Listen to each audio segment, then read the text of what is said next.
Assalamualaikum warahmatullahi wabarakatuh. Perkenalkan, kami dari kelompok 2 yang beranggotakan Erika Yudi Rengganis dan Rusdan Latifah akan mempresentasikan mengenai pendugaan rataan. Pendugaan rataan merupakan salah satu jenis dari pendugaan statistik. Pendugaan statistik diperlukan untuk membuat dugaan dari gambaran populasi. Pendugaan sendiri merupakan proses yang menggunakan sampel statistik untuk menduga atau menaksir hubungan parameter populasi yang tidak diketahui. Pada pendugaan statistik dibutuhkan pengambilan sampel untuk dianalisis atau yang kita sebut dengan statistik sampel. Nah, nantinya statistik sampel ini akan digunakan untuk menduga ukuran populasi atau parameter populasi. Pada pendugaan statistik ini dibagi menjadi dua. Yang pertama, pendugaan titik atau pendugaan atas dasar nilai tunggal atau point estimation. Pada pendugaan ini didasarkan pada satu nilai dari sampel. Contohnya, jika diketahui rata-rata sampel 100.000, maka kita akan menduga bahwa nilai rata-rata dari populasi atau mu itu juga 100.000. Kemudian yang kedua yaitu pendugaan interval atau interval estimation. Pada pendugaan ini didasarkan pada suatu interval. Hasil dari pendugaan interval ini diharapkan akan lebih objektif. Pendugaan interval memberikan nilai interval, bukan nilai tunggal. Secara umum, pendugaan interval dapat dirumuskan sebagai berikut.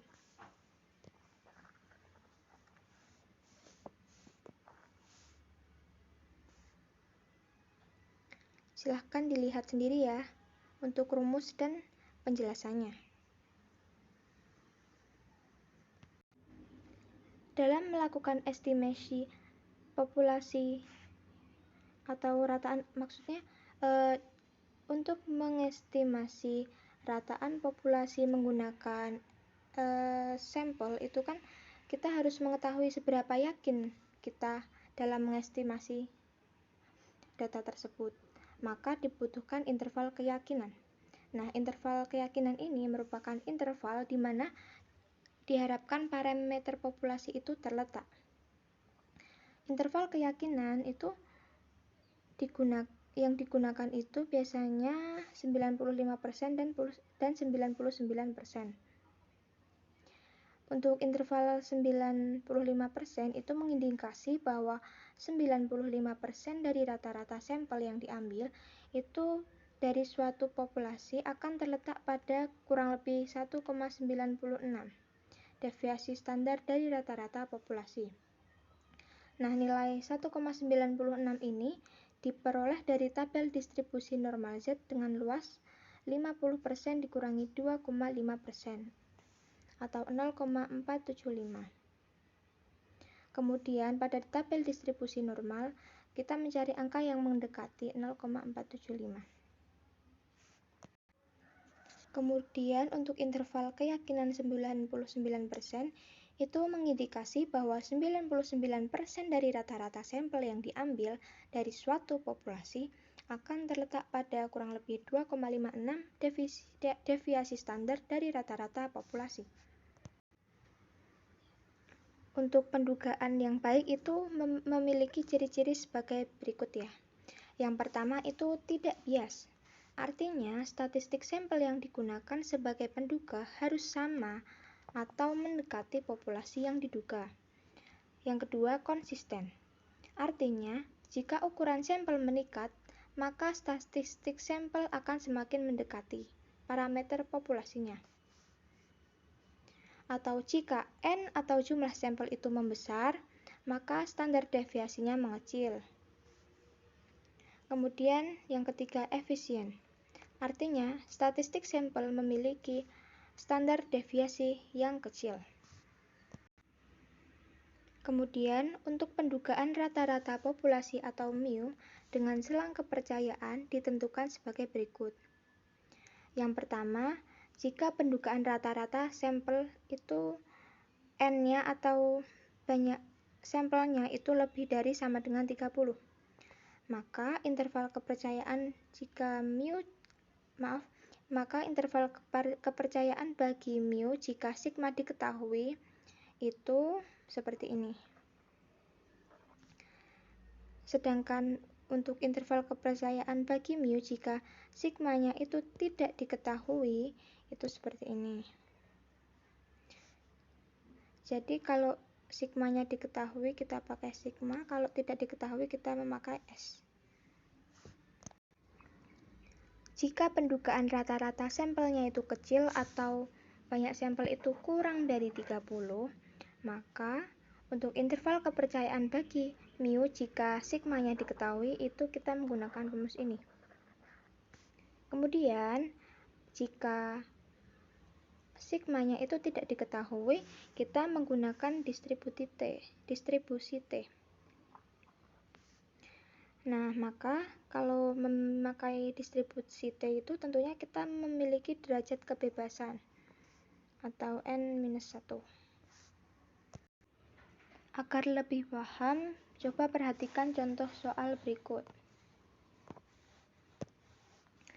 Sebuah sampel dengan ukuran sampel 49 memiliki rata-rata 35 dan standar deviasi 14. Tentukan interval kepercayaan 98% untuk rata-rata populasi. Nah, karena ukuran sampelnya itu 49, maka ini merupakan yang sampel besar karena di atas 30. Kemudian dia memiliki rata-rata atau X-bar-nya itu 35 dan standar deviasi 14. Maka kita menggunakan rumus yang tadi yang untuk populasi sampel besar dan tidak diketahui sigmanya. Berarti yang pertama kita mencari alfanya. Alfanya itu dapat dicari dengan 1 dikurangi interval kepercayaan. 98% kan sama dengan 0,98, sehingga diperoleh alfanya 0,02.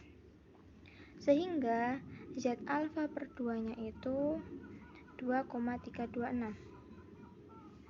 Ini kita temukan di mana? Di tabel Z. Kemudian kita mencari dengan rumus yang tadi yang dipelajari di awal, sehingga dapat disimpulkan bahwa jika kita percaya 98% bahwa rata-rata populasi mu itu berada pada interval 30,3,39,7. Kemudian untuk contoh soal nomor 2, sebuah sampel dengan ukuran sampel 15, ini berarti sampelnya merupakan sampel kecil atau kurang dari 30, berasal dari populasi yang berdistribusi normal dengan rata-rata 35 dan standar deviasi 14. Tentukan interval kepercayaan 95% untuk rata-rata populasi. Sama seperti yang sebelumnya, tetapi karena ini sampelnya berukuran kecil dan tidak diketahui sigmanya, maka kita menggunakan yang memakai distribusi T tadi. Sehingga kita hitung sama dengan yang depan, itu ditemukan hasilnya seperti ini.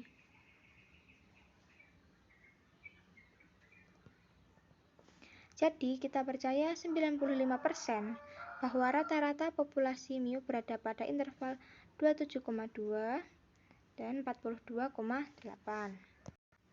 Sekian presentasi dari kelompok 2. Banyak kurangnya kami benar-benar memohon maaf. Wassalamualaikum warahmatullahi wabarakatuh.